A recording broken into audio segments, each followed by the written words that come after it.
Welcome to Manna at the Tap, a podcast of Tapestry Ministries. Each episode reflects on a daily Bible reading from the Revised Common Lectionary. I'm Laura, a fellow traveler on a spiritual journey with the Tapestry community. We call the daily Bible reading our spiritual manna, which nourishes our souls, fostering spiritual growth as we share insights and interpretations that enrich our spiritual lives. Today is Tuesday, April 29th, 2025, and we're in the second week of Easter. In yesterday's podcast, we heard about how Queen Esther and her uncle Mordecai were able to use her position in the court to reveal Haman's evil plot to kill all the Jewish people. Haman's plan was thwarted, and he was executed on the same pole that he had built to kill Mordecai. Think about the times in your life when doing the right thing at the wrong time led to a closed door, like Queen Vashti. But God, although God is not named in the Esther narrative, God is working all things to the good for their glory. God's perspective is not always our perspective. When there is a closed door, we can anticipate that an open door will be around the corner.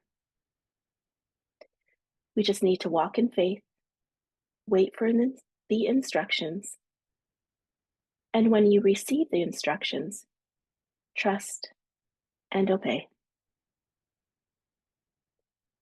This is what Esther did. After learning that the Jewish people's lives were in danger, Esther gathered with the other women to come up with a plan to save them. They knew the king and the ways of the court better than Esther. Esther's wisdom came from seeking instructions from those who were more skilled than her. Her uncle Mordecai, a man also experienced in public policy and court dealings, guided Esther on how to best deal with this critical situation. On one hand, we have the impulsive decision-making of the king, willing to give half his kingdom away on a whim, and the reactive, revengeful Haman, bent on destroying a whole population of people. And then on the other hand, we have the calculated, step-by-step planning of Mordecai, Esther, and the other women in the court. Their careful planning, which included not one, but two separate banquets with the king and Haman. This careful planning eventually led to the downfall of their enemy.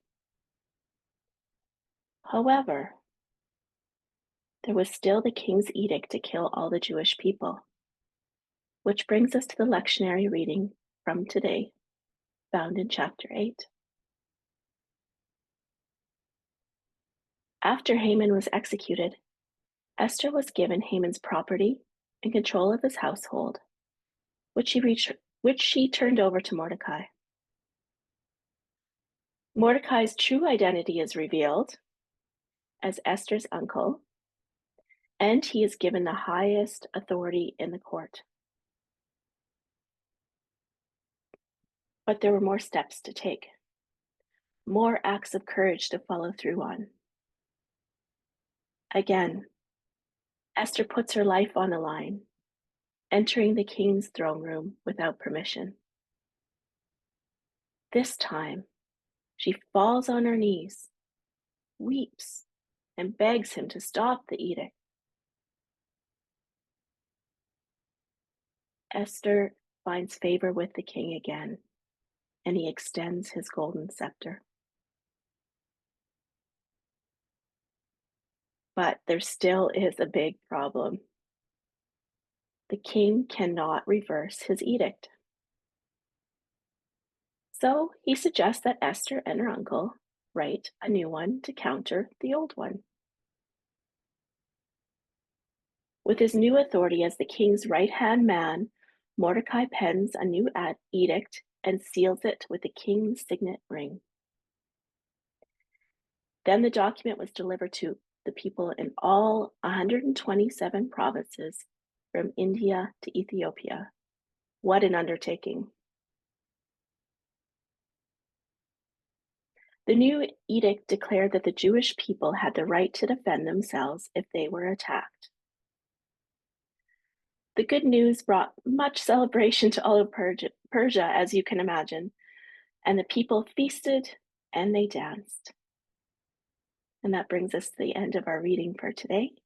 Please tune in to tomorrow's podcast, April 30th, to hear how the story of Esther and Mordecai concludes. Thank you.